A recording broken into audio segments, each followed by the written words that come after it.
Pessoal, vamos lá então, começar. A gente vai terminar essa última aula aí, que é rapidinho, tá? Uma aula que está muito focada em ecologia, mas está muito focado também a geografia, que fala dos principais biomas que nós temos aqui no Brasil. Eu já fiz um resumo para vocês aí, tá? Para tratar do assunto de uma forma bem mais abrangente e, de certa forma, resumida, porque é um assunto que vocês veem muito isso aí ao longo da vida de vocês, não só no ensino fundamental, mas vem também no ensino médio, tá? Então, olha só. Então, quando a gente trata dos biomas brasileiros, nós temos aí como os principais biomas, né? O principal, digamos assim, um dos que muito se discute sobre ele hoje no mundo, tá? É a floresta amazônica, né? Com relação à soberania nacional, com relação às situações que o exterior coloca, tá, para preservação, e que nos últimos anos aí, isso sempre foi um problema no Brasil, não é de agora, mas que potencializou muito agora nos últimos 2 anos com relação à preservação da Amazônia Legal, né?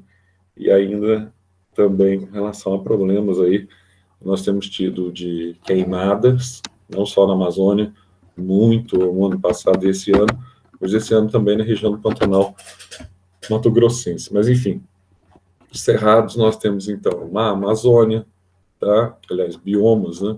Nós temos, então, a Amazônia, o Cerrado, a Mata Atlântica, que ainda resta, né? No litoral brasileiro, no litoral nacional, uma parte ainda que pequena, mas preservada. Nós temos pampas gaúchos, né? Nós temos a caatinga, aquela vegetação que já retrata um clima árido, onde o solo ele é bastante rico, mas não tem água para disponibilizar os nutrientes do solo. E nós temos o Pantanal. Seria um resumo aqui do que nós temos, né? Nesses pampas gaúchos aqui também, a gente vai ver um pouquinho dos campos, etc. Tal, quais são as características. Então, assim, quando nós analisamos para esse cenário dos biomas nacionais, nós vemos aqui que isso aqui retrata uma situação muito importante, principalmente quando nós falamos a princípio da Amazônia. Por que a Amazônia é muito importante? Hoje, a gente sabe que aquela teoria que havia há cerca de 30 anos atrás, que a Amazônia, tá, era o pulmão do mundo, né? Hoje nós sabemos que isso não corresponde a algo factível. Na verdade, quem é o pulmão do mundo, quem é responsável pela oxigenação do ar atmosférico, são as algas que estão no mar. Pelo menos é a teoria, a tese mais aventada, mais defendida nos dias atuais, né? Então, você tem o fitoplâncton na camada superior, tá, do mar, principalmente.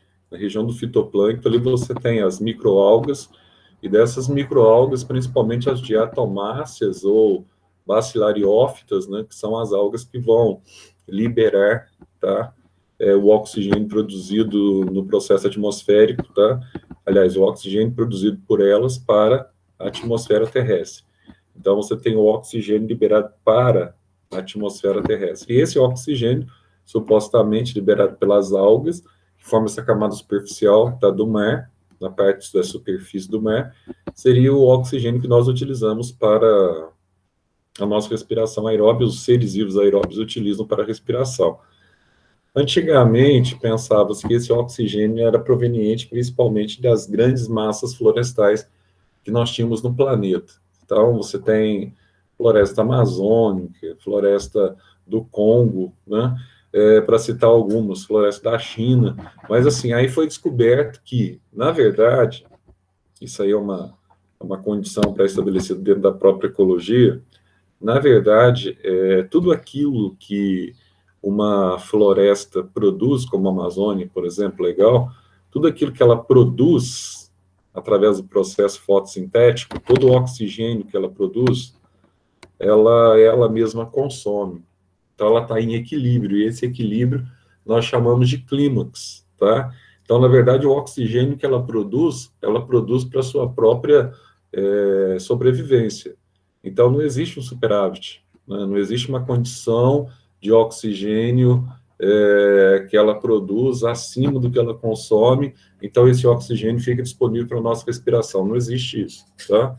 Não existe esse eventual superávit. Então, se não existe esse superávit, como é que nós tratamos essa questão, então, desse oxigênio, etc. Tal? Bom, de uma forma muito simples, tá? Então, se não existe esse superávit, então, por que as vegetações são tão importantes para nós nos dias atuais? Então, o que nós chamamos hoje das vegetações, os biomas com bastante vegetação, nós chamamos aquilo que é muito dito na ecologia como o ar-condicionado natural do planeta, tá? Então, serve basicamente para manter a temperatura do planeta em níveis mais assimiláveis, mais aceitáveis. Por quê?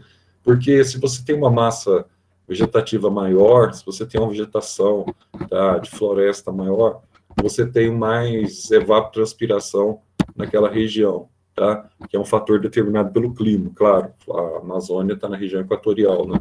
Então, se você tem uma situação de maior evapotranspiração, você vai ter maior formação de nuvens. Se você tem maior formação de nuvens, você tem maior também quantidade de chuvas naquele local. Então, tudo está interligado com o clima, tá? E está interligado, o clima ele determina a vegetação daquele local. Tudo está interligado com aquele tipo específico de vegetação daquele local. Então, todos são fatores essenciais para que você tenha bastante chuva naquele local, que é o caso da Amazônia, e que essas chuvas também, e a massa verde, ela funcione como um ar-condicionado natural do planeta. Tanto é verdade isso, que se você mora numa região urbana, por exemplo, desprovida de vegetação, você vai sentir uma sensação térmica, né, de calor muito maior do que quando você mora numa região urbana bastante arborizada, tá? É o grande desafio hoje nas megalópolis, né? Então, quando você mora numa região urbana bastante urbanizada, o que acontece? Então, você tem então, uma sensação de frescor muito maior, tá? Não é à toa que você vai lá no Jardim da Colina, por exemplo, a região em volta do Jardim da Colina é tudo, né, tudo mata. Qual que é o objetivo daquilo? É você tentar estabelecer uma área mais fresca, vamos dizer assim. Então, as florestas são essenciais, as florestas não podem ser queimadas por causa dessa condição aí de ar-condicionado natural. Elas estão em estado clímax, a Amazônia está em estado clímax, portanto, não é o pulmão do planeta, mas ela mantém, tá, auxilia na manutenção aí da temperatura a nível mundial e também auxilia diretamente no regime das chuvas. Uma coisa que é essencial quando a gente fala de biomas, tá, que você não pode esquecer, é que os biomas, eles têm algumas características que são determinadas pelo clima. Então, presta atenção no que eu vou te dizer, que isso é muito importante para vestibular. Não é o clima que é determinado pelo bioma, e sim o bioma é determinado pelo clima, tá? Mas, dá um exemplo para a gente. Por exemplo, você está lá na floresta amazônica. Ah, Zé, então aqui, ó, o que está acontecendo aqui, ó? Bom, estão destruindo a floresta amazônica, tá? Aí diga uma coisa, esse campo que ele está se formando aqui, a tendência é ele continuar sendo campo, onde o cara está destruindo a floresta para implantar, por exemplo, vegetação rasteira para alimentação do gado, tá? Então, por exemplo, isso aqui, a tendência é ser campo aqui? Não. As condições climáticas ela não determinam esse tipo de vegetação de campo. A tendência é, com o passar das eras geológicas, aquilo volte a ser uma floresta ou entre em processo total de desertificação, tá? Uma coisa ou outra. Ah, mas deixa eu entender, então. Então, se eu quiser, por exemplo, pegar o Nordeste brasileiro, for lá, né, implantar toda a vegetação da Amazônia no Nordeste, ali não vai se tornar uma extensão da Amazônia? Não. Por quê? O clima determina o tipo de vegetação, não é a vegetação que determina o clima, entende? Então, por exemplo, na Amazônia, chove muito, porque o clima é equatorial. Ah, não é porque chove muito que o clima se torna equatorial, entende a diferença? Então, chove muito porque o clima é equatorial. Então, o clima determina o tipo de vegetação, não vegetação-clima. Se você for lá e criar uma micro-Amazônia no Nordeste, você pode até plantar, vai nascer as árvores e tal. Daqui 100 anos, volta a ser de novo vegetação de caatinga, porque o clima lá é semiárido. Então, o clima lá não vai suportar uma floresta. Então, são coisas que vocês já sabem lá da geografia, tá? Que são fundamentais para você estabelecer a conexão que a gente fala de bioma. Outra coisa, uma coisa muito interessante, tá, dessa floresta, que é a floresta equatorial nossa, uma coisa que está extremamente pautada é numa palavrinha que a gente usa aqui, ó, e essa palavrinha aqui é biodiversidade, tá? Então, se você analisar no planeta todo, tá, em toda a região da biosfera terrestre, você vai ver que é uma das regiões que apresenta maior biodiversidade do planeta. Então, ali você tem uma riqueza, tanto na fauna quanto na flora. Ah, Zé, então eu tenho muita riqueza ali em biodiversidade, né? Sim, você tem muita riqueza de biodiversidade. Agora, me responde uma coisa aí. Por que essa riqueza ela é maior nessa região do globo? Onde nós estamos no globo ali? Nós estamos na região equatorial, Zé. Pois bem. Então, olha só o que eu vou te dizer. Na região equatorial, o que você tem? Você tem aquele clima, né? Aquele clima quente e úmido. Aí você fala assim, mas o clima quente e úmido, ele é definitivo, ele é decisivo para quê? Ele é definitivo e decisivo para a multiplicação das espécies, tá? Se você tem um clima como o da Amazônia, que varia as temperaturas, variam ali em torno de 26 a 36 graus Celsius, tá? Então, você tem um clima ideal para reprodução das espécies. Então, quanto mais calor úmido, maior a reprodução. Quanto maior a reprodução das espécies, maior a biodiversidade. Aí você vai nas regiões do planeta, por exemplo, nos polos. Ah, mas as regiões do planeta são muito gélidas, né? São muito geladas. Sim. Então, isso interfere diretamente no processo da biodiversidade, entende? Então, olha só, se você tem um local que o clima é muito frio, você tem menor índice de biodiversidade. Por quê? Você tem menor índice de espécies, você tem menor índice de acasalamento. Nossa, Zé, é verdade. Por isso que a população de esquimó, por exemplo, é pequena, tá? Então, o clima mais quente, não só no aspecto do gênero humano, os animais de uma forma geral, os vegetais de uma forma geral, ele estimula essa condição de acasalamento. Então, ele vai estimular a biodiversidade. E como você está ali naquela região ali do planeta, na linha do Equador, tá? Das regiões mais quentes, então é natural que você tenha uma maior biodiversidade. É uma natural que quanto maior seja essa biodiversidade, maior essa massa florestal, você vai ter maior evapotranspiração e com isso você vai ter maior também, com evapotranspiração, você vai ter maior regime de chuvas. Nossa, Zé, é verdade, né? Então você tem uma biodiversidade tanto para a vida animal quanto para a vida vegetal, tá? E também, você pegar assim, mas e os fungos, etc, tal, estão lá também, tá? Em bastante grau, né? Então, além da Amazônia, nós vamos ter aqui também o Cerrado, tá? Que pega toda a parte dessa região nossa aqui, que é o Centro-Oeste, pega a parte do Nordeste, pega a parte aqui da nossa região, que é o Sudeste, tá? Então, também você tem aqui um bioma que é caracterizado por um clima tropical, mas tem uma diferença, né? Quando nós comparamos aqui em relação à floresta amazônica. Aqui você tem marcas, características florestais, tá? Aí você tem algumas regiões, região da Mantiqueira, etc, tal, que você tem uma determinada preservação. Só que você tem uma grande variabilidade, tá? Só que normalmente você tem uma vegetação já de árvores de menor porte, ao contrário da Amazônia, que você tem ali uma vegetação de árvore de grande porte, tá? As estações tendem a ser melhor definidas também na nossa região. Se você pegar, por exemplo, na Amazônia, você tem aquela questão lá de chuva o ano todo, tá? O ano todo chovendo, em determinada época do dia, tá? Você tem muita evapotranspiração, então você tem aquela chuva. Aqui não, aqui você tem, então, os períodos de chuva, que, diga-se de passagem, esse ano nós estamos já sofrendo um pouquinho, estamos em outubro, né, e pouco se choveu, então nós estamos aí com uma seca, uma baixa umidade do ar muito violenta, tá? Mas, mesmo assim, você tem, então, uma época de definição, embora no Brasil você não tem uma definição típica entre primavera, verão e outono e inverno, né?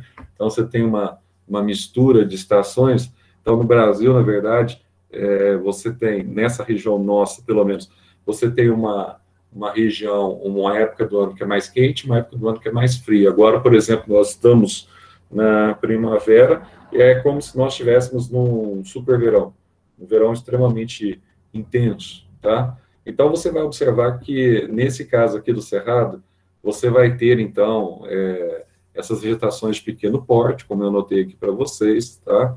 Você vai ter, então, árvores que apresentam muitas vezes esse tronco aqui, ó, retorcido, que é muito característico. Quando você está caminhando, você vê, quando você está nessa região do distrito, você vê aqui essas árvores todas retorcidas. Quando você está viajando, você vê muita vegetação, tá, nesse sentido. E você tem aquelas vegetações também que são adaptadas a diminuir a evapotranspiração, embora o problema de água do solo aqui não seja tão premente, tá? Mas você não tem tanta riqueza de água como você tem na Amazônia, tá? E uma coisa interessante também na Amazônia, voltando da Amazônia, é a questão da massa orgânica do vegetal, né? A maior parte da massa orgânica da planta, tá? Ela encontra-se, tá, na própria planta. Então, o que que acontece? Se você tirar a cobertura vegetal da região amazônica, o que que vai acontecer? Você está tirando a massa orgânica. Por quê? Porque a massa orgânica ela é produzida a partir do momento que a planta está absorvendo água e sais do solo. Então, ela vai converter essa massa inorgânica em massa orgânica que fica armazenada na árvore. Quando você corta uma árvore, você definitivamente você está prejudicando a fertilidade do solo, porque a massa orgânica está na planta. Se a massa orgânica está na planta, inclusive uma coisa que cai muito no Enem, né? Você empobrece o solo, porque ela absorveu do solo. Então, ela ficar ali em associação com o solo, beleza. Se você corta ali 1.000 hectares de árvore, aquele solo ele fica paupérrimo, extremamente pobre, tá? Em nutrientes minerais. Por quê? Porque esses nutrientes foram absorvidos pela árvore que estava ali mantendo esse equilíbrio naquele bioma. Então, esse tipo de vegetação, ela propõe uma situação de diversificação muito maior quando você arrebenta com essas árvores gigantes que ali estão, tá? Em prol da indústria madeireira, etc. Tal. Quanto mais você destrói a vegetação, mais pobre fica o solo, porque os nutrientes do solo estão armazenados nos vegetais. Agora, já aqui na nossa região aqui, que parte dessa região é representada pelo Cerrado, tá? O que você tem aqui nessa região? Nessa região, quando você tem a vegetação mais esparsa, essa vegetação ela tem uma condição de superar desafios de falta de água, etc. Tal, tá? Em épocas do ano, por exemplo, você pega o ipê, né? O ipê, ele tem épocas do ano que ele apresenta a queda das folhas, tá? É uma vegetação que a gente chama de caducifólia, que lembra muito a vegetação de clima temperado americano, tá? Nós temos aqui uma fauna legal, né? Você vê muito, inclusive tem anos que tem problema, que aparecem muitas capivaras, etc. Tal, e começam a provocar um certo desequilíbrio, tá? A gente vê ainda na nossa região aqui, nessas áreas fechadas, essas áreas verdes, é comum você encontrar tamanduá-bandeira, aquele que durante a noite ele chora, parece que é uma criança que está no pasto chorando, né? Comedor assíduo de formiga, tá? Você tem aqui lobos, inclusive lobo-guará, você tem antas você não tem só, né, muitas vezes na sala de aula, você tem também, tá, em cerrado, tá? Siriemas, que são aquelas aves, né, brancas, bonitas, vistosas, etc. Tal. Enfim, você tem uma diversidade legal, tá, na região do cerrado, tá? Que representaria mais ou menos aquilo que é a savana para a África, a savana onde ficam os leões no continente africano. Então, as características das plantas de cerrado, vegetação esparsa e contorcida, muito comum na nossa região aqui, na região do, nossa região não, na região do norte de Minas, por exemplo, você tem uma mistura de cerrado e caatinga já, tá? E aqui na nossa região também, você tem partes dessas vegetações aqui representando um pouco de cerrado, mas aqui também você observa, nas proximidades nossas aqui, a região do litoral, que é a região também de Mata Atlântica, né? Essa Mata Atlântica aqui também, ela depende de um clima tropical, ela compõe basicamente uma faixa litorânea do nosso país, tá? E você tem aqui uma floresta que nós chamamos de floresta latifoliada, tá? Ou seja, você tem uma representatividade muito grande de vegetações que apresentam as folhas bastante largas. Ah, Zé, aquelas folhas largas, etc, tal. Aí tem uma diferença em relação, tá, ao cerrado. No cerrado é comum a condição caducifólia, tá? Na Mata Atlântica são plantas perenes, que normalmente, ao longo do ano, não apresentam essa queda de folhas, né? E um dos grandes problemas, das grandes brigas, assim como acontece com a Amazônia também, é tentar preservar o pouco que existe, tá? Da nossa Mata Atlântica. Ela vai, aí ela percorre o litoral brasileiro, ela vem desde o Piauí e vai até o Rio Grande do Sul. Mas nós sabemos que também ela está bem prejudicada aí, tá? Com a atuação humana, infelizmente, e nós temos hoje aí um comprometimento muito grande dessa área de vegetação. E tem um detalhe, você tem aqui os macaquinhos, né? Na Mata Atlântica, você tem os mico-leões, você tem lontra, você tem onça pintada, tá? Esse tatu canastra que eu coloquei aqui para vocês, é aquele tatu que ele é responsável, ele gosta muito do ambiente cemitério, né? E aí tem um detalhe, né? Tem muita gente que come tatu, gosta de carne de tatu, tem um problema. Esse canastra aqui mesmo, aqui, ó, se ele vem para o ambiente urbano, e muitas vezes ele fica muito nessa região, tá, dos sepulcros. Por quê, Zé?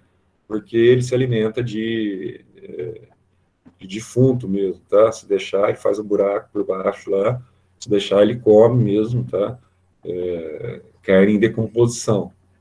E como tem gente que não pode ver um tatuzinho, né, que gosta de matar e comer, etc e tal, então não precisa nem ir mais longe, né?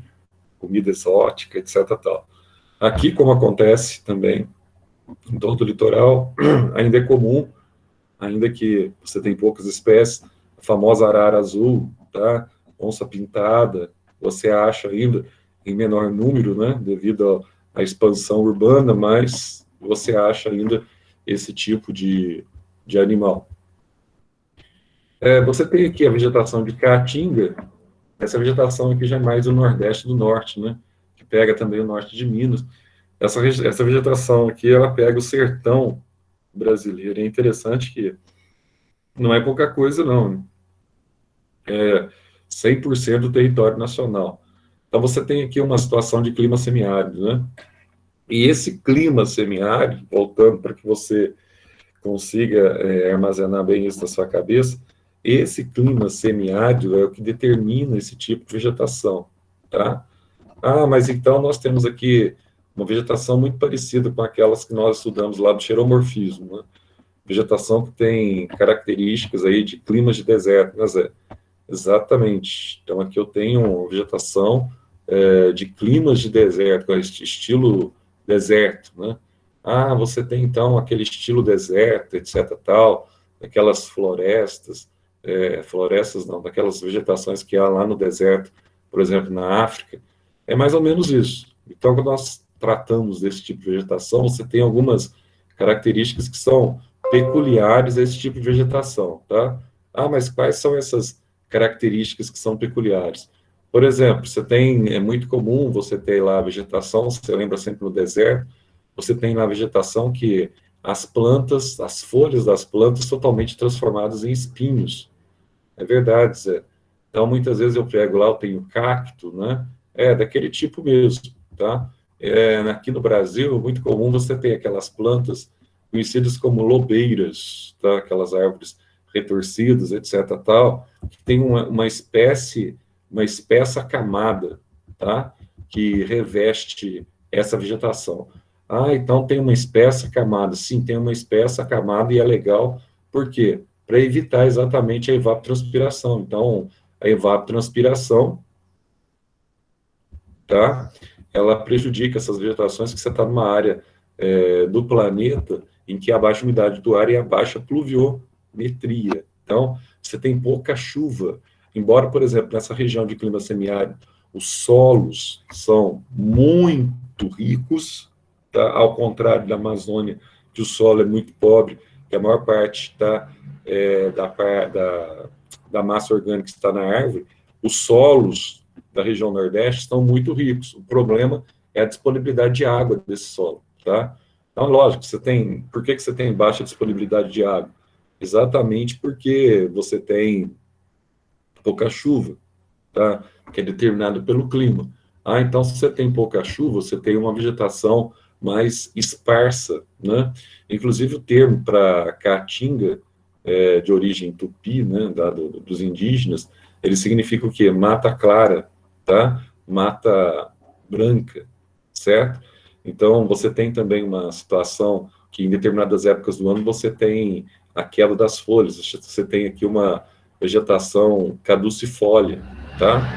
E você tem aqueles troncos meio brancos, os arbustos, tá? Naquela paisagem árida que é comum quando você, se você já subiu pela região do Nordeste, você vê aí claramente essa situação, tá? E você vê também que houve uma grande degradação ambiental nesses ecossistemas em prol, muitas vezes, da ação humana, em prol não só do processo de urbanização, mas em prol também da busca aí, tá? Pelo desenvolvimento da agricultura. E, diga-se de passagem, esse é um dos grandes paradigmas que nós sofremos hoje, né? Você tem que ter uma agricultura cada vez mais se desenvolvendo, mas, em contrapartida, uma agricultura que estabeleça um equilíbrio aí, sem provocar desertificações, sem provocar lesões nos ecossistemas. Então, você tem que trabalhar com as duas coisas, tá? Então, Caatinga, como você tem um clima seco, você tem plantas xerófitas. Aí você tem aquele processo lá que nós chamamos lá atrás de metabolismo ácido das crassuláceas, né, Zé? Isso, metabolismo ácido das crassuláceas. Aquelas plantas que normalmente elas fecham o estômago durante o dia, e durante o dia, se ela abrir o estômago, ela vai perder água por evapotranspiração, água que ela já não tem, tá? E à noite ela tem um processo que promove a abertura dos estômagos, favorecendo, então, ela absorver, tá, essa água durante o período noturno, tá? Mas a caatinga tem sofrido muito, assim como a floresta amazônica, assim como o Pantanal mato-grossense. Você tem aí passado por uma situação bastante difícil na caatinga, assim como os demais biomas naturais que nós temos em nosso país, tá? O próximo bioma que nós vamos ter aqui, deixa eu ele aqui.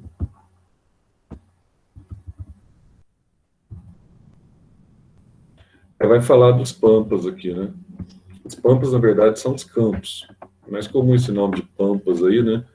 Naquela região lá eles chamam de pampas, mas em nível Brasil, nós chamamos de campos. Qual que é a característica desses pampas aí, Zé? Bom, os pampas, que pega ali já o sul mesmo, né? O Rio Grande do Sul, etc. Tal.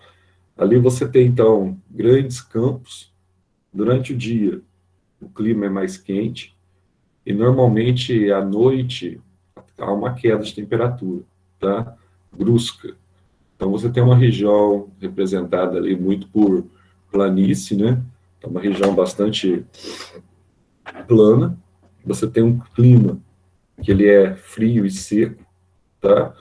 E principalmente você tem aquelas vegetações rasteiras que são representadas principalmente por gramíneas. Ah, então você tem várias modalidades de capins, sim. E outra coisa, já o bioma, ele não é tão vasto assim como os dos climas tropicais, tá? Então você vai aumentando o frio, você diminui a biodiversidade, sempre assim.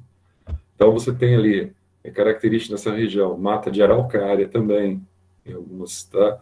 Em algumas partes ali do Paraná, você vai ver a mata de araucária, que logo debaixo do Paraná já desce, pegando uma porção de Santa Catarina e Rio Grande do Sul, formando grandes campos, tá?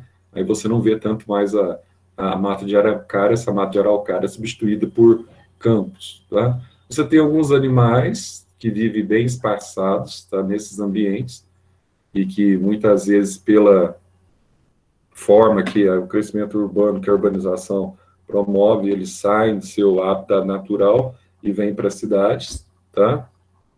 Então, garça, lontra, tá? Capivara também é comum nesse local. E capivara hoje é comum aqui no nosso também. De vez em quando você tem um desequilíbrio ecológico, né? O pessoal até libera, a polícia do IBAMA, a polícia florestal libera, né, o abatimento de capivaras em certas circunstâncias por causa da superpopulação que existe, tá? E muitas vezes você tem aqui superpopulação no nosso local. E o famoso Pantanal Mato-Grossense, que hoje está muito na mídia, né? Tá?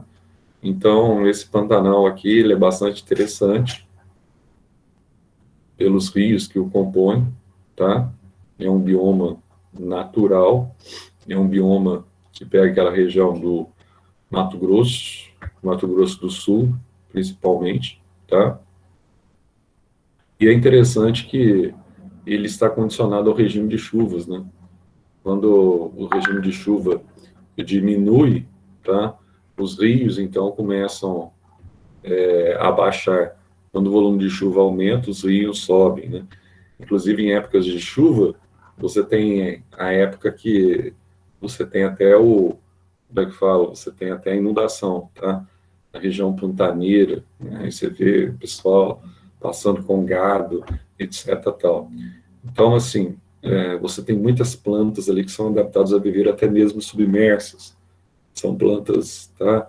Nós chamamos de plantas higrófitas ou hidrófitas, que vivem diretamente na água, ou plantas que vivem em solo muito rico de umidade do ar e umidade no solo. E ultimamente ela tem passado por uma devastação terrível, tá? Como ela tem passado por uma devastação terrível, você tem visto aí as famosas queimadas no Pantanal. Então, tem prejudicado demais a flora e a fauna. Aí você tem aqui, ó, uma parte desse bioma, coloquei uma fotozinha para vocês aí, uma parte desse bioma aí, entre a migração, tá, do bioma amazônico, você tem desmatamento, para servir de pastagem para o gado. Então, aqui você tem vários crimes ambientais, né? Crime é você retirar a floresta e deixar aqui uma vegetação de capim. Então, você teve já um empobrecimento do solo. Esse solo aqui, se ele perder essa cobertura aí de vegetação, ele é um solo que tem alta propensão, tá, de entrar em desertificação, tá? É um solo com alta propensão de erosão. Então, vai desertificar e vai chegar nessas situações aí, que é um dos problemas que nós temos aí nos principais biomas do nosso país.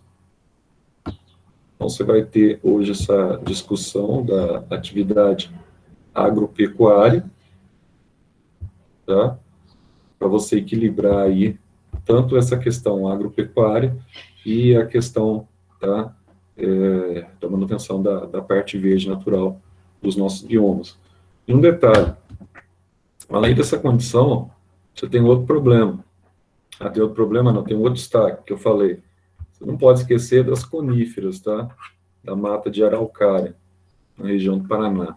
Você tem um clima também mais ameno no sul do país, mas você tem, muitas vezes, tá, o famoso pinus, a famosa araucária angustifolia, tá? Além de ser muito utilizado na indústria madeireira, faz parte do bioma característico dessa região. Aí, à medida daquilo que eu disse, à medida que você vai se distanciando, você vai descendo, tá? Você já vai vendo a evolução que ocorre para o campo, para a pampa no deserto.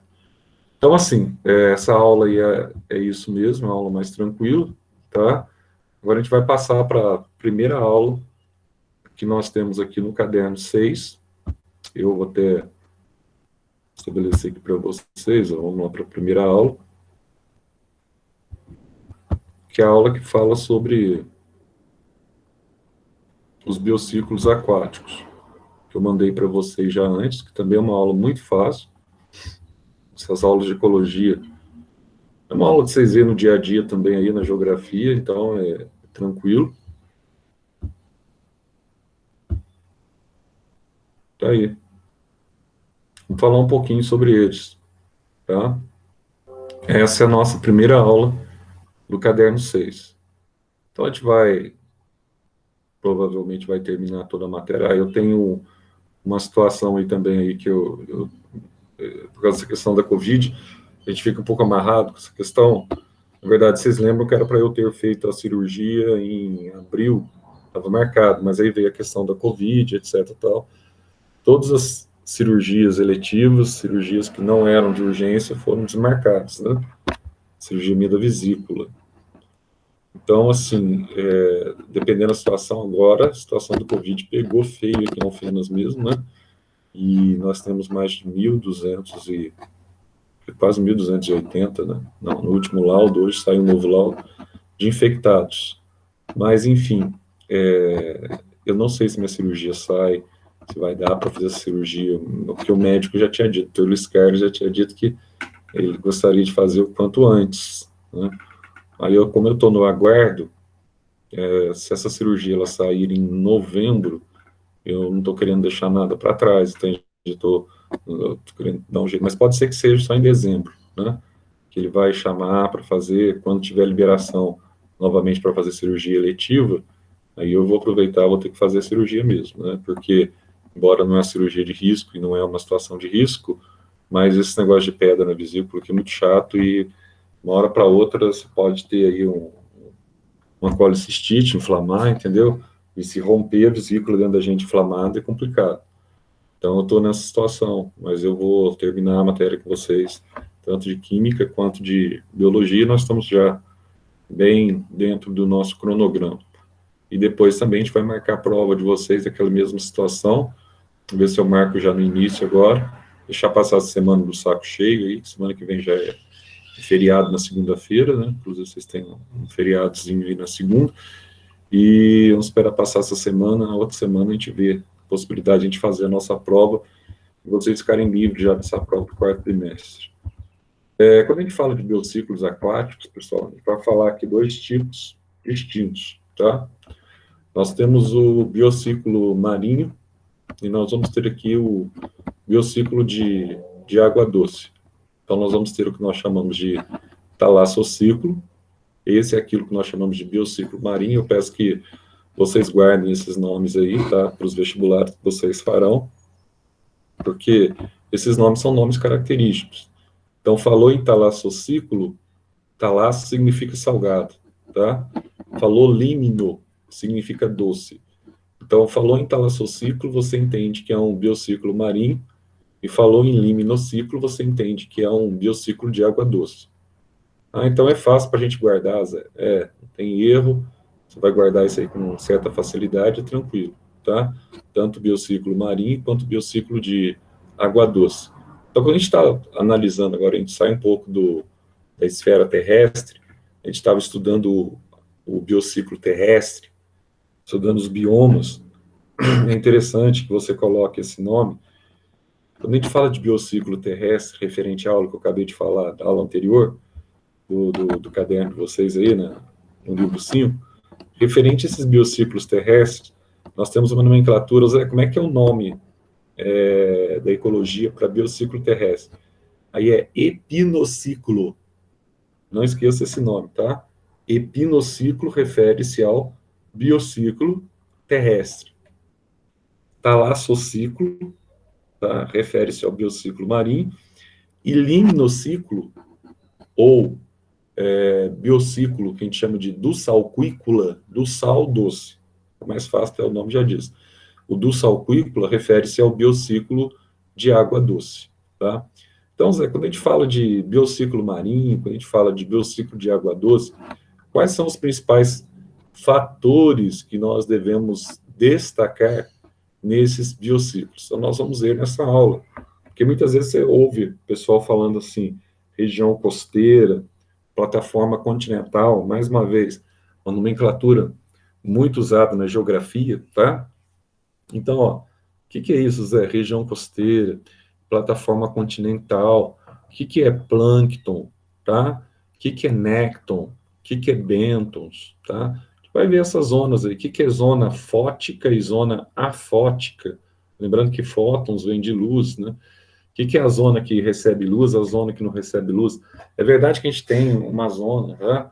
Lá próxima do pré-sal, lá embaixo mesmo, Zé, onde você extrai lá, você chega na região do pré-sal, você tem uma região lá totalmente afótica, Zé, e mais em cima, perto da superfície, você tem uma região disfótica, e na superfície você tem uma região fótica.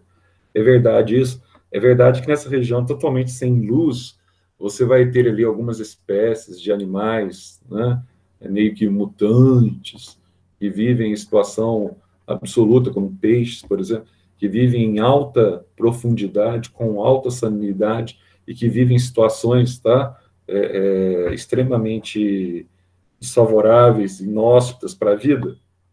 Sim, é verdade, tá?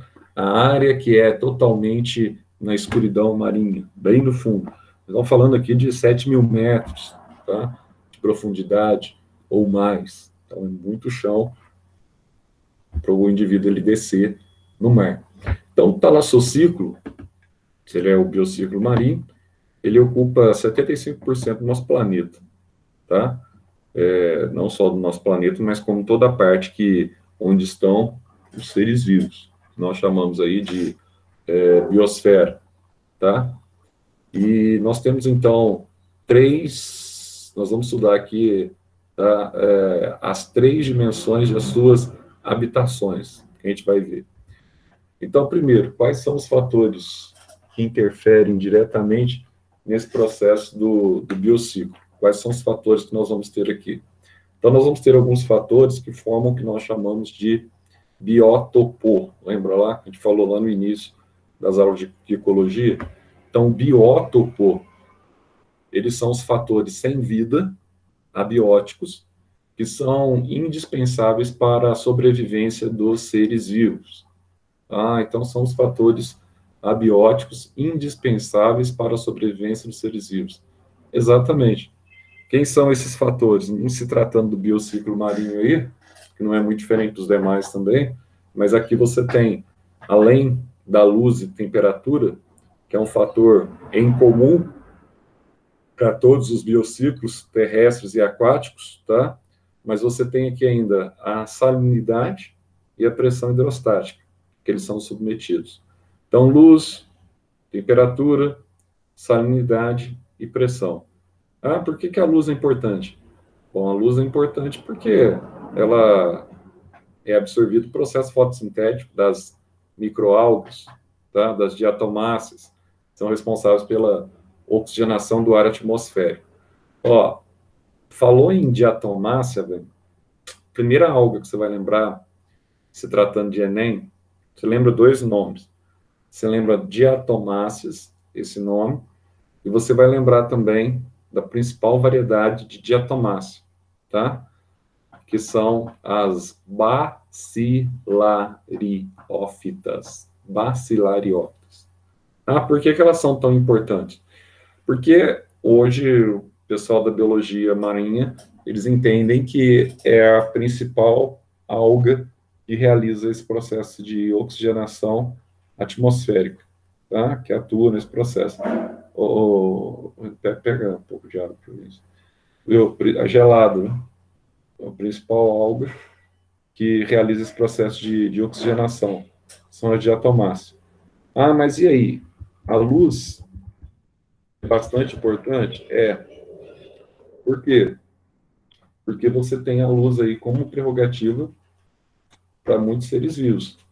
Então, como eu tenho aqui como prerrogativa para muitos seres vivos, qual zona que nós vamos ter aqui, Zé? Nós vamos ter zonas distintas, que eu falei agora há pouco. Nós temos três zonas, ó.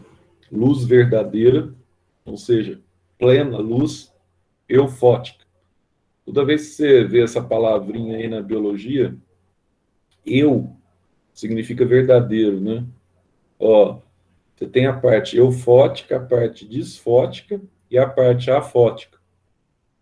Então, como você tem a parte eufótica, é quando aqueles animais são submetidos à luz verdadeira. Quando a gente fala de parte disfótica, você tem luz difusa, tá? Um pouco abaixo, está usando a lâmina da água ali para sofrer um processo de refração da luz. E a parte afótica é a parte que não recebe nada de luz. Então, se nós pegássemos aqui, ó, para a gente analisar, ó, nessa região aqui, ó, eufótica, ela recebe luz e chega até em torno de 100 metros de profundidade. Nessa região aqui disfótica, tá? Já recebe luz difusa, não luz direta, e chega até 300 metros. Então, de 100 a 300 é considerado zona disfótica. Aí você fala assim, Zé, mas você é bobinho, né?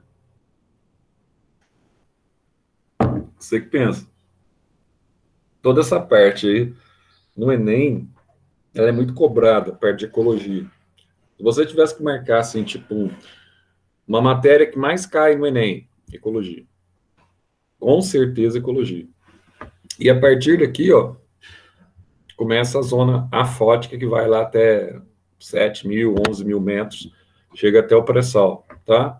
Então, essa região aqui está abaixo de 300 metros de profundidade. Então, a luz não chega nessa região, tá? Aí você tem algumas espécies marinhas aí que são adaptadas a essa vida na região afótica, principalmente alguns animais que eu citei, como os peixes, por exemplo. E a temperatura? Temperatura é importante? Luz é importante, temperatura é importante. Bom, eu já disse que no epinociclo, nos biomas ou no biociclo terrestre, a temperatura é fundamental. Por que a temperatura é fundamental? Para a questão da variabilidade e para a diversidade, tá, das espécies. Então, quanto maior a temperatura, maior a biodiversidade. No mar não é diferente, tá? Você vai ter, então, essa condição de manutenção da vida marinha através da manutenção da temperatura ideal da água, tá? Então, olha só, essa temperatura tem dois aspectos aqui. Você tem a água em si, só que essa água está salgada, e a água, ela tem alto calor específico. O que isso significa?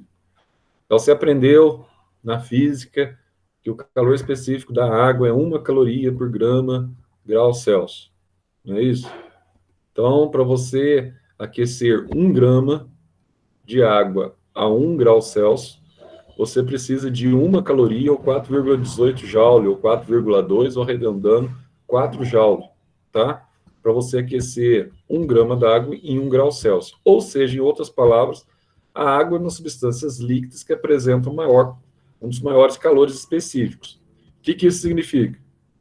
Significa que a água, ela, quando submetida a uma maior temperatura, ela demora um pouco para aquecer e demora para esfriar.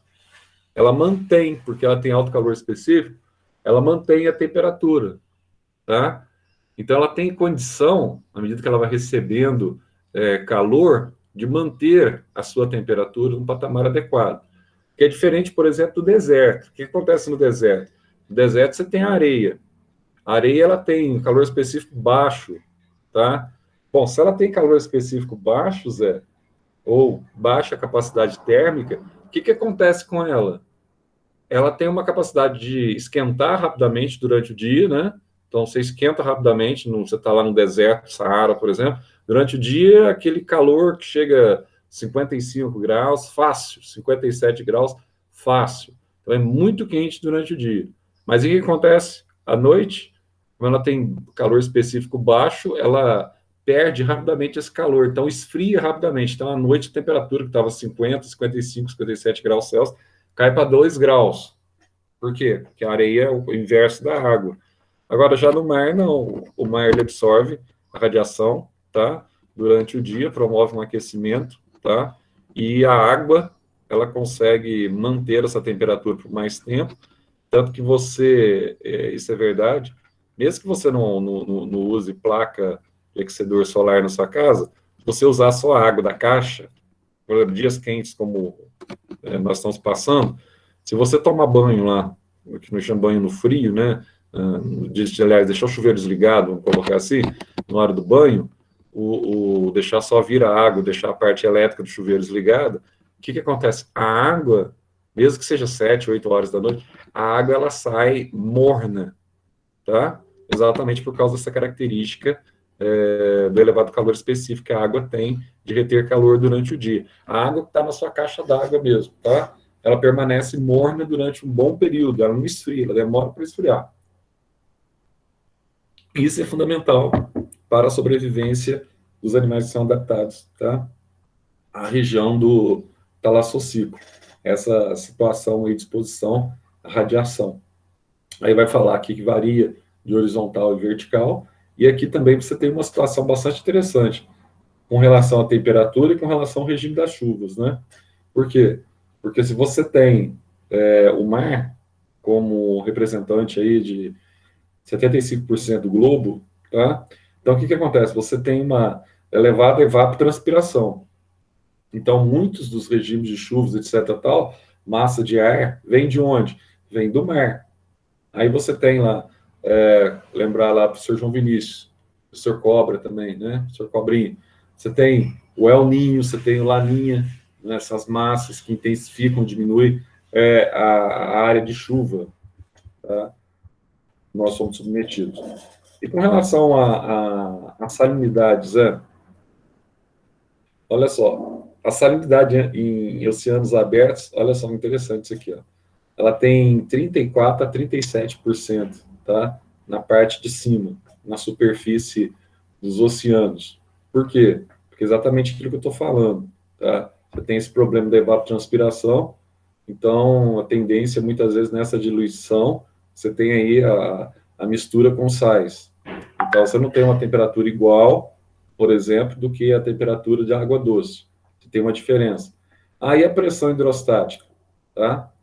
Então, a pressão ela tende a aumentar, a gente vê isso na física também, 1 atm, ou 760 milímetros de Hg, ou 101.300 newton por metros quadrados, que é o Pascal, tá?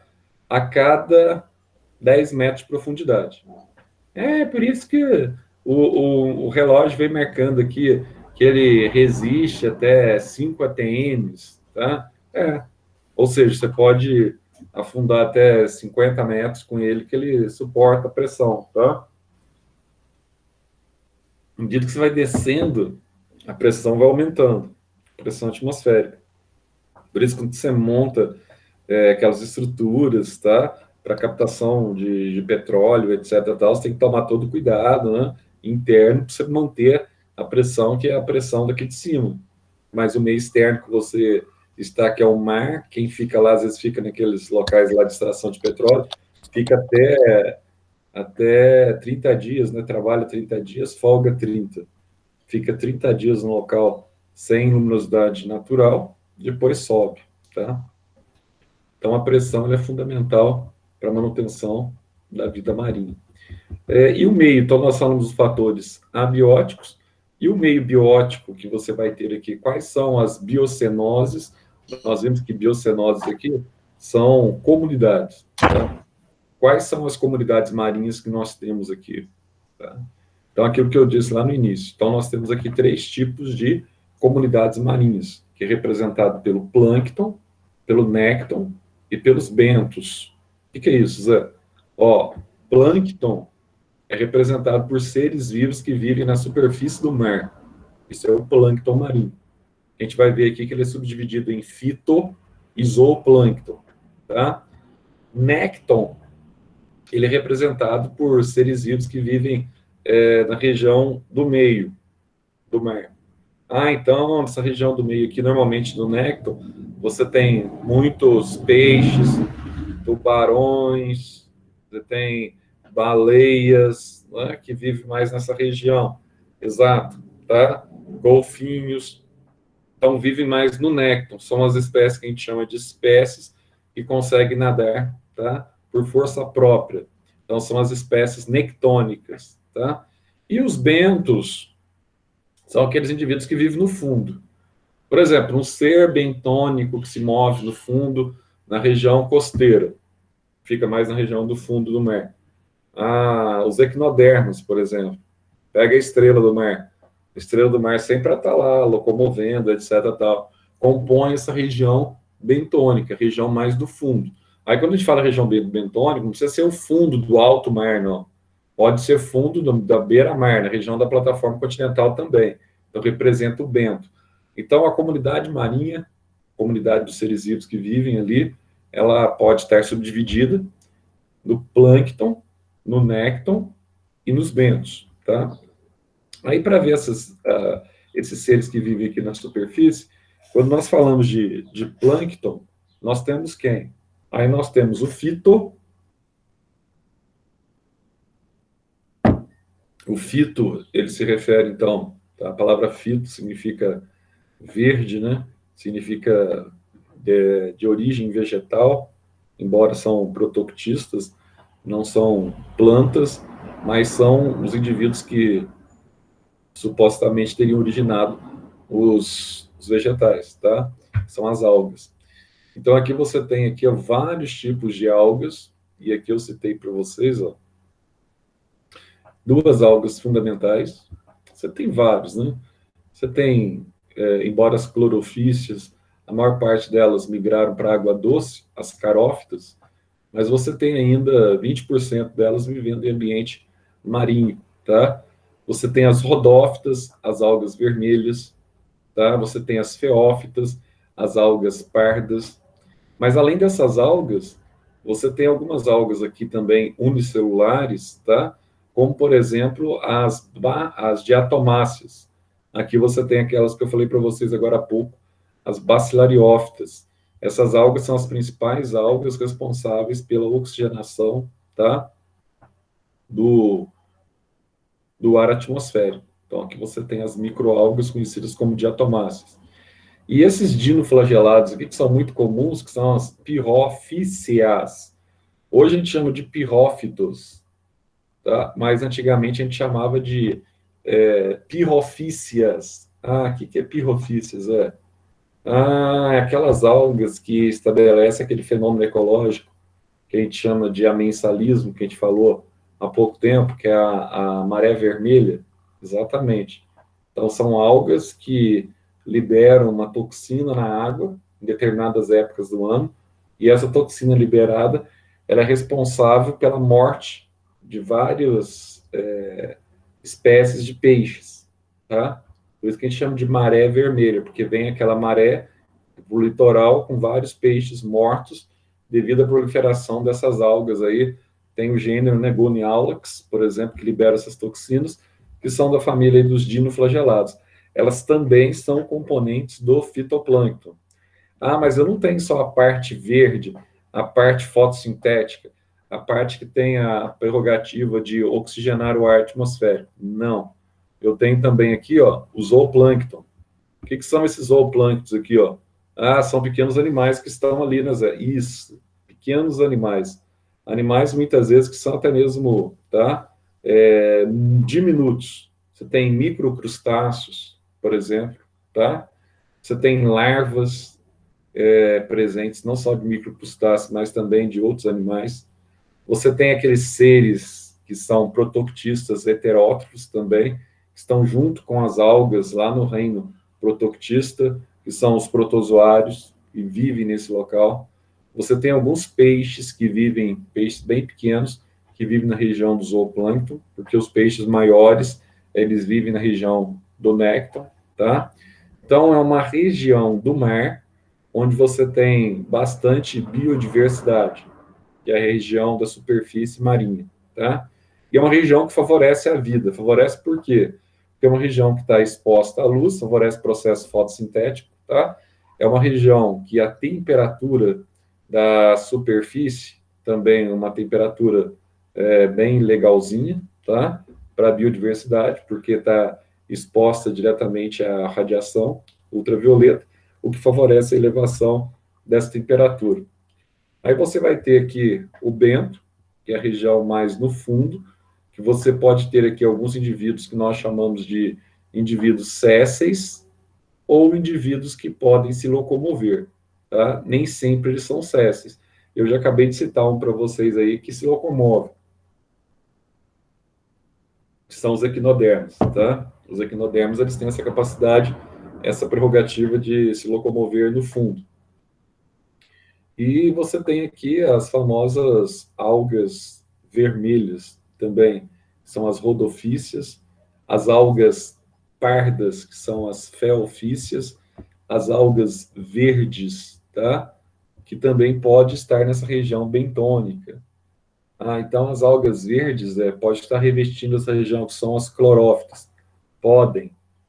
Além de poder aparecer na superfície, pode aparecer no fundo também. Podem, tá?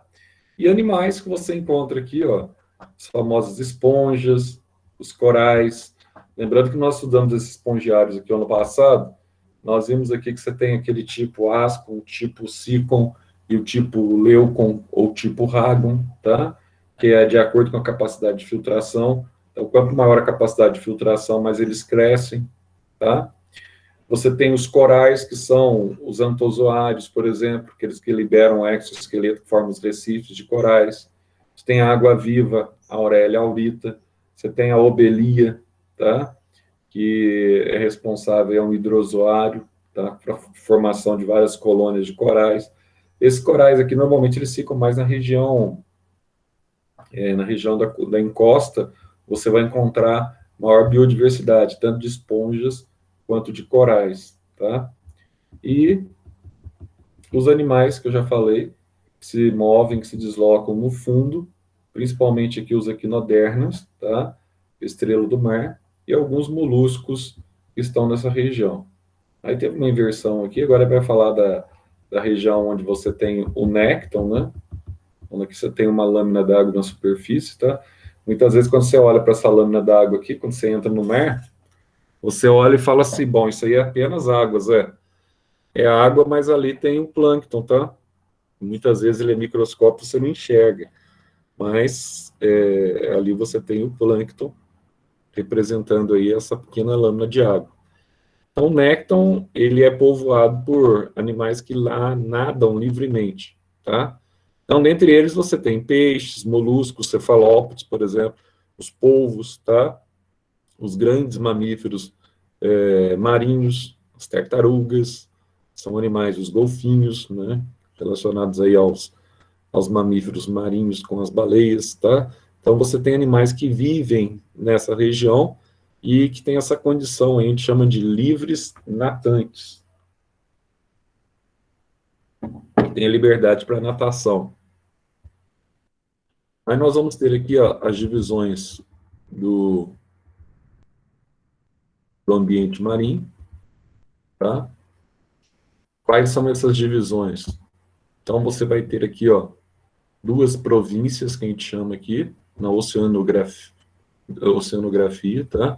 Aliás, para quem gosta dessa parte aí de vida marinha, tem uma profissão aí que o pessoal não fala muito, sendo que o ano que vem vocês vão ter que definir o que vai ser da vida de vocês, né?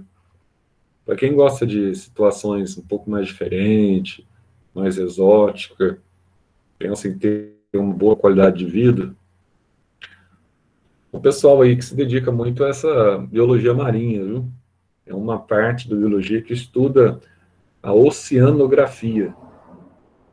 Zé, para quem gosta de praia, essas coisas aí, é legal. Porque, por exemplo, você começa o curso, faz o curso numa federal, eu tenho um conhecido que fez isso. Aí você vai embora.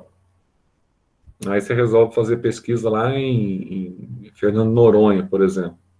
Está lá em Noronha, vida ruim, né? Todo dia você dá um mergulho de manhã para contar como é que estão as colônias de corais, etc. Tal. À tarde você vai surfar na praia, enfim, você vive uma vida tranquila. Você tem as suas responsabilidades, mas você é contratado numa instituição federal, tá? E você vai tratar ali, vai ver como é que estão as tartarugas marinhas, como é que estão as desovas delas. Enfim, você tem um salário razoavelmente bom, se você estiver vinculado a uma instituição, tá? E para trabalhar não na sala de aula, né, na parte teórica, mas para trabalhar mais em pesquisa prática. Tem gente que ama esse tipo de vida, né? Aquela vida mais praiana, aquela coisa toda, e se identifica. Esse colega que estudou aí no Atenas também, na minha época, só que ele era um ano na minha frente, ele fez essa parte de oceanografia, depois chegou a fazer até doutorado, e ele vive esse tipo de estilo de vida. Para quem gosta, não gosta muito do ambiente urbano, é uma opção a se pensar. Depois vocês pesquisam sobre esse curso aí, ó, oceanógrafo, oceanografia, relacionado não só à biologia marinha, mas está relacionado também à questão do sensoriamento remoto para você estudar a biodiversidade de determinada região. Então, aqui você tem, então, o local bentônico e o local pelágico, né, Zé? Então, você falou que Bênton está relacionado às regiões mais profundas, né? Exatamente, está relacionado à região mais profunda, tá? É a região que você vai descer. Então, nessa região mais profunda, você tem aqui 4 zonas. Eu vou ter aqui a zona litorânea, a zona nerítica, a zona batial e a zona abissal. Nossa, Zé, então, essa é a província bentônica. Isso. Então, à medida que você vai se aprofundando aqui, tá? Você vai atingindo essas zonas. Então, vamos lá. Qual que é essa zona litorânea? A zona litorânea é aquela que compreende o que nós chamamos de plataforma continental, tá? Que é a região que você tem ali, ó, as marés que vão então se colidir com as encostas da praia, tá? Então, ora ela está para cima, tá? Está imersa, e ora ela está submersa. Então, você tem oscilações, você tem flutuações ali das marés, tá? Então, nessa região da litorânea aqui, ó, você tem, então, uma região fótica, eufótica, completamente iluminada, completamente oxigenada e bastante rica em nutrientes, tá? Então, nessa região, você vê muito aqui do plâncton, tanto do ficto quanto do zooplâncton, que nós já mencionamos, tá? E aqui você vai ter a zona que a gente chama de zona nerítica, que aí sim você tem a plataforma continental, que ela vai se alongar um pouco mais, chegando até 200 metros, tá, de profundidade. Então, aqui você faz uma ressalva que é uma das zonas de maior importância econômica pela riqueza que há aqui, tanto de plâncton quanto de nécton, e pela biodiversidade de seres, como, por exemplo, os peixes. Aqui ele vai citar aqui os cardumes de peixes presentes nesse local, tá? Nós vamos ter logo abaixo a zona batial. Então, presta atenção. Essa zona batial vai de 200 a 2.000 metros de profundidade, tá? E vai formar aqui o que nós chamamos de talude continental. Então, aqui, ó, já começa aquela região afótica. Às vezes você falou região afótica, aquela região que não tem luz, né? Isso, tá? Então, se é uma região representada pela ausência de luz, você não vai ter aqui comunidade vegetal e animais aqui muito pouco, né, Zé? Muito pouco, tá? Só animais adaptados em ambiente de escuridão mesmo, e animais que apresentam essas características da zona que a gente vai ver a próxima aqui, que é a abissal. Então, zona abissal, ó, ela vai de cerca de 2.000 metros até profundidades maiores. A maior profundidade conhecida é a Fossa das Ilhas Marianas, com 11.034 metros. Aqui você já está pegando a região do pré-sal. Em algumas situações, a partir de 7.000, você pega a região do pré-sal. Então, aqui, ó, a variedade de vida aqui, ó, é bastante restrita, tá? Bastante reduzida. E aqui você vai ter alguns peixes, né? Que tem aquelas formas meio estranhas, parece que sofreram processo de mutação, né? E, de fato, sofreram adaptações para a sobrevivência nessas regiões, tá? Então, olha só, grandes profundidades, você tem dificuldade para a vida, porque nós vimos que a cada 10 metros você aumenta 1 atm a pressão. Então, você tem aqui grandes pressões, ausência de luz, muito frio, pouco alimento, tá? Mas ainda assim você tem algumas espécies que se adaptam a essas condições. E essas espécies, ela tem uma característica, alguns peixes, né? Que tem uma característica parecida com o vagalume, que é a bioluminescência. Só que o vagalume é um inseto terrestre, o hipnociclo, né, do bioma terrestre. Então, a bioluminescência, são capazes de emissão de luz, tá? E essa bioluminescência, por parte de algumas espécies, inclusive de peixes, é utilizada no processo da cópula, da atração sexual, tá? Atração para captura de presas. Eles têm também aqui uma visão muito sensível, capaz de responder a pequenos estímulos luminosos, até porque eles estão na região, tá, totalmente escura. Então, pequenos estímulos luminosos, eles têm essa percepção, tá? E aquilo que eu falei, ó, teratogênese, mutante, apresentam formas bizarras, boca e dente grande, para facilitar a captura das poucas presas que eles têm nessa região. Então, além dessa província bentônica, nós vamos ter também a província pelágica. Então, o que é essa província pelágica, Zé? Província pelágica é aquela que é o domínio, que a gente chama domínio de águas plenas, né? Então, você tem aí o alto mar, tá? A região mais afastada da encosta, tá? Que termina lá na plataforma continental. Então, aqui você vai ter águas muito cristalinas e pouca variedade de vida. A variedade de vida no mar, ela tende a ficar mais nas regiões das imediações praianas, tá? À medida que você vai se afastando, você vai diminuindo a biodiversidade. Então, isso é o talassociclo, Zé? Isso é o talassociclo. E o liminociclo agora, Zé? O liminociclo, ou biociclo de água doce, ele é dividido em duas regiões. Quais são as regiões, Zé? Nós temos as águas lêntidas, ou lênticas, tanto faz, são as águas dormentes, e as águas lóticas ou correntes. Ah, Zé, como é que eu estabeleço essa diferença? Por exemplo, aqui você tem, a diferença é assim, ó, isso aqui é facinho de você guardar. Aqui você tem, por exemplo, águas lênticas. Você tem uma represa. Então, na hora que você olha para a represa assim, você tem aquela lâmina d'água meio paradona, tá? Meio tranquila, etc. Tal. E as águas lóticas? São as águas correntes, são dos rios, são dos riachos, tá?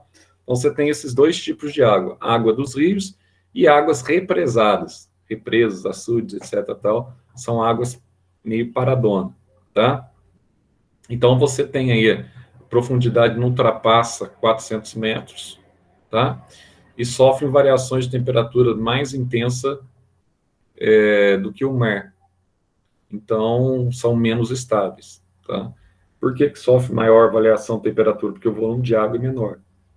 Então, você vai sofrer maior variação aí, tá, de temperatura do que no mar, e no mar você tem um fator também que interfere, que é, além da profundidade, você tem um fator da salinidade, tá?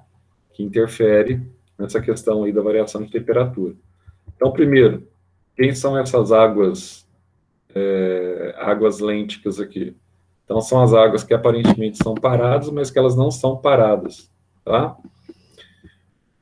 Você tem lagoas, os grandes lagos, como o Lago Superior, o Lago Salgado, o Lago Cáspio, o Mar Cáspio, que é o maior lago salgado do mundo, tá? Aí você pega uma lagoa, por exemplo. Nessa lagoa, quem que você vai ter? Na região de cima você tem o fitoplâncton, aqui você tem, quando a gente fala de diatomáceas, você tem diatomáceas cianofícias, tá? Que são as bactérias, lembra as bactérias azuis lá que realizam fotossíntese, que antigamente eram erroneamente chamadas de algas azuis? São as cianofícias, ou cianófitas, como dito hoje, e dinoflagelados responsáveis pelo fenômeno da maré vermelha, tá? Ah, mas eu posso encontrar aqui, por exemplo, alguns vegetais na água? Pode, Vitória régia, por exemplo, tá?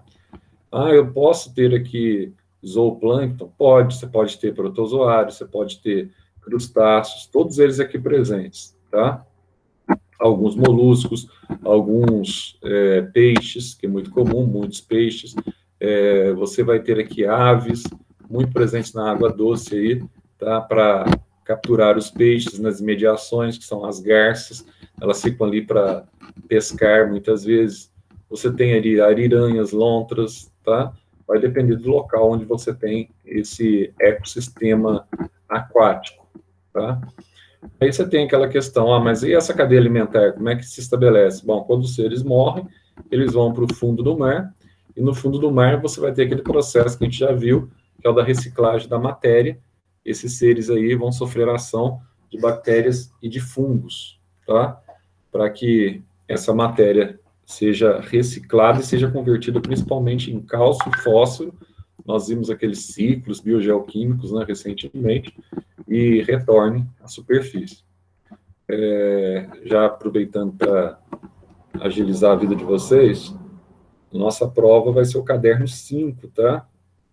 Tanto de química quanto de física. Nós vamos ler, nós vamos usar o livro 5 para nossa prova aí. Águas lóticas são as águas de riachos, córregos e rios, as águas aí corrente. Normalmente você tem essas 3 regiões, né? Você tem a região da nascente, que é o grande problema hoje, você ter a morte das nascentes. Você tem o curso médio dos rios, o curso baixo, que a gente chama de foz, que muitas vezes você pega lá em geografia Rio Negro e Solimões, quando você tem um encontro das águas salgadas com água doce. O que acontece? Grande problema, grande desafio hoje que nós temos de uma forma geral é a água doce. A água doce cada vez mais tem sido um elemento restritivo no planeta, infelizmente, tá? Hoje estima-se que 3% da água seja água doce potável, disponível para nós utilizarmos. Então, isso quer dizer, Zé, que futuramente nós vamos ter problemas seríssimos com relação à água, e problemas que, por exemplo, alguns países do Oriente Médio já enfrentam hoje. Israel, por exemplo, tem que utilizar aquele processo de dessalinização, retirar o sal da água, tá? Então, aqui ele vai falar sobre o curso superior, que é pobre em seres vivos. Por quê? Porque você tem um movimento mais rápido, né, da água, então você vai ter baixa biodiversidade. Ali vai mesmo ali observar algumas algas ali, clorófitas, por exemplo, fixas no fundo, tá? Algumas larvas de alguns insetos ficam nessa região. Você tem o curso médio dos rios, tá? Que é mais lento e apresenta maior diversificação de vida, tanto do plâncton, do fitoplâncton, quanto do zooplâncton. E aqui ele vai falar, que eu acabei de falar, o curso inferior, o estuário, que apresenta grande variação de salinidade, aí, água salobra, e contribui ou constitui uma zona de transição com o mar, tá? Um detalhe, o homem ele vai influenciar decisivamente nessas águas florestais, aí, promovendo o processo de drenagens, construções de açudes, né, usinas hidrelétricas, e principalmente, infelizmente, provocando a poluição das águas, tá? Assim, o lançamento de esgotos ricos em nutrientes orgânicos provoca uma intensa ação de seres decompositores, que é um outro processo que a gente vai ver, que a gente chama de eutrofização ou floração das águas, que a gente vai ver aí ao longo das próximas aulas, tá? Então, você vai diminuir o que nós chamamos de DBO, que é a demanda bioquímica por oxigênio, tá? Aí começa a morrer os seres aeróbios. A gente vai ver quando que o esgoto ele funciona como nutriente para a proliferação de algas que vão tampar, vão formar uma espécie de tapete verde que bloqueia a luz não desce para os vegetais submersos, os vegetais eles param de realizar fotossíntese, eles morrem, aumenta a decomposição no interior daquele rio, aumentando a decomposição, muito CO2, baixa o teor de oxigênio, os peixes começam a morrer. A gente vai ver aí tanto por aguapés, tá? Quanto por algas que formam esse tapete verde. E outro problema também, a questão da agricultura, que muitas vezes não respeita aquele limite de 200 metros dos rios. Aí muitos agrotóxicos, muitos inseticidas, fungicidas, tá? Bactericidas são deslocados para a água, podendo provocar aí grande mortandade, tá? Então, você está vendo que essa parte da matéria aí é bem tranquila, é bem facinho, tá? Vocês não vão ter nenhum problema maior com relação a isso, não. Então, tá tranquilo. Na sexta-feira, eu volto com vocês. Espera aí que eu vou só fazer a chamada de vocês aqui. Na sexta-feira, eu volto com vocês na biologia, aliás, na química. Química também, a gente vai começar o caderno 6 na sexta-feira. Então, nós estamos rigorosamente em dia, tá? Vamos lá, então, Ana Laura Tavella. Presente, Zé. Então, Bianca.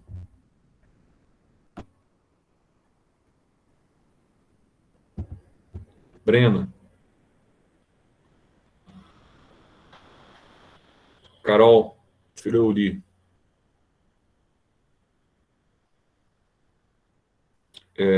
Carol Amaral. Presente. Dari.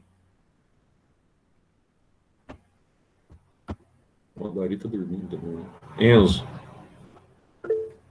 Beleza. Gabriela. Beleza. O Guilherme. Beleza, Guilherme. Isadora. Júlia. Luísa Magalhães.